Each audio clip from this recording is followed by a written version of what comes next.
So these were a Goodwill find, and this is a part of things that I tell you, find unique pieces. Now, someone will grab this and be like, what the heck is this? What can I do with this? But it doesn't have a hook or anything. But you can always nail glue a hook on, or you can get the extra sturdy, like industrial looping hook, like the Velcro, that holds so many pounds, and put multiple pieces on it, so that way it will stay firm onto the wall.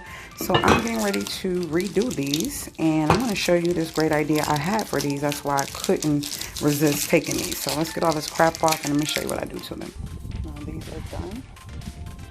Is the adhesive stuff that I'll use to hang those sconces up, and I'm going to put multiple pieces, one on the base, one on the top parts of each side, and then we're going to have 2 on this side.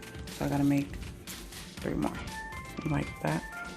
So this is the space where I want to put them. I didn't want to put one on each side because I think everybody does that, so I'm going to do on one side, and I'll show you that.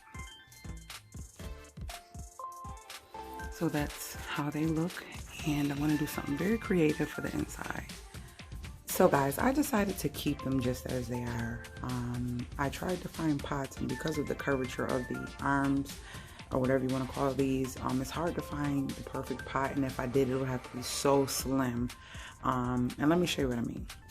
So I found these, and they fit in there width-wise perfectly, but they don't sit flush. And if I wanted to put a plant or something inside of it, which is what I wanted to do, I wanted to paint these white and then get some greenery, some real pothos or small mini snake plants, or some form of succulent that had a little height to it, to that way to grow up and out. But yeah, so I think I'm just gonna leave them the way they are and put plants in other areas, which you guys know I love plants. So yeah, this is what they are, and this is how they look, and I actually like them without anything, and I think it looks more minimal, and that's how I'm going to keep them. So I hope you guys enjoyed this video. If you did, make sure you thumbs up, make sure you share the channel. If you are new to the channel, join the family by subscribing and hitting that notification bell so you're notified every time I load a new video. And if you have any questions, and if you have anything you would like to ask me or see on this channel, please leave it below in the comments, and I will see you guys later.